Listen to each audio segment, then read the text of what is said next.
জিন্দাবাদ, বাংলাদেশ জাতীয়তাবাদী দল জিন্দাবাদ। রাষ্ট্র কাঠামো মেরামত ৩১ দফা বাস্তবায়নে দেশনেত্রী বেগম খালেদা জিয়ার সুস্থতা কামনায় এক দোয়া ও আলোচনা সভার আয়োজন করা হয়েছে। উক্ত আলোচনা সভায় প্রধান অতিথি হিসেবে আমাদের মাঝে আসন গ্রহণ করিবেন শহীদুল ইসলাম টিটু, সভাপতি ফতুল্লা থানা বিএনপি। আমাদের মাঝে আরো আসন গ্রহণ করিবেন প্রধান বক্তা রিয়াজ মোহাম্মদ চৌধুরী, সাংগঠনিক সম্পাদক ফতুল্লা থানা বিএনপি। সভাপতিত্ব করিবেন আকবর আলী সুমন, আহ্বায়ক বক্তাবলী ইউনিয়ন বিএনপি। সঞ্চালনায় নজরুল ইসলাম প্রধান, সহ সাংগঠনিক সম্পাদক ফতুল্লা থানা বিএনপি, সিনিয়র যুগ্ম আহ্বায়ক বক্তাবলী ইউনিয়ন বিএনপি। আয়োজনে বক্তাবলী ইউনিয়ন বিএনপি। প্রিয় সংগ্রামী বন্ধুগণ, 5 আগস্ট ছাত্র জনতার আন্দোলনের আজকের এই সুফল, আমাদের আজকের এই সভা, 5 আগস্ট যদি না হতো তাহলে আমরা এখানে বসার সুযোগ পেতাম না।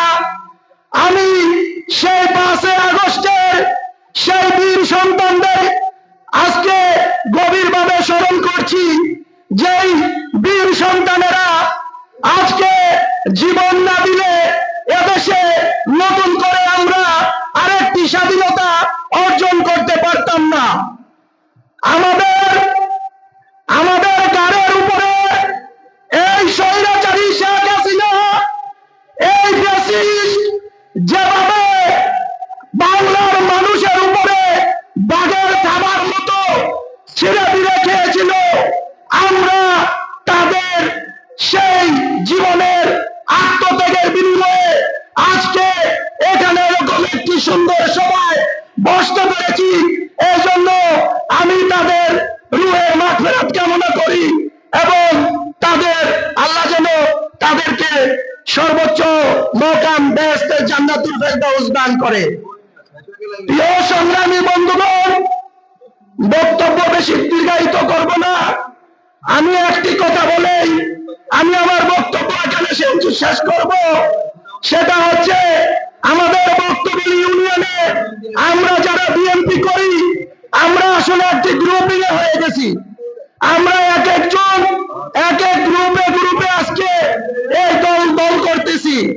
আমাদের উচিত, আমাদের সিনিয়র নেতৃবৃন্দ যারা আছেন, আমি তাদের প্রতি আমার দৃষ্টি আকর্ষণ থাকবে, আমাদের বক্তব্য ইউনিয়নের বিএনপির সকল অঙ্গ সংগঠনের নেতৃবৃন্দ যেন একটি প্ল্যাটফর্মে এসে জিয়ার আদর্শের সৈনিক হিসাবে আমরা রাজনীতি করতে পারি এবং বক্তব্য বিএনপির কাছে ছিল, আছে, থাকবে এবং আমরা সকলে একটা প্ল্যাটফর্মে এসে ইনশাআল্লাহ আগামী নির্বাচনে আবার বিপুল ভোটে বক্তব্য থেকে তথা নারায়ণগঞ্জ থেকে দেশ নেত্রী বেগম খালেদা জিয়ার হাতে আবার আমরা দানের শীষের সেই প্রতীক ইনশাআল্লাহ তুলে দেব, এই আশা ব্যক্ত করে আমি আমার সংক্ষিপ্ত বক্তব্য আজকের মতো এখানেই শেষ করছি।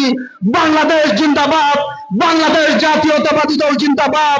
শহীদ জিয়া অমর হোক, দেশ তার নায়ক তারেক রহমান আসবে ফিরে বীরের বেশে আমাদেরই মাঝে। আবার দেখা হবে আপনাদেরই সাথে সেই রণাঙ্গনে। আসসালামু আলাইকুম।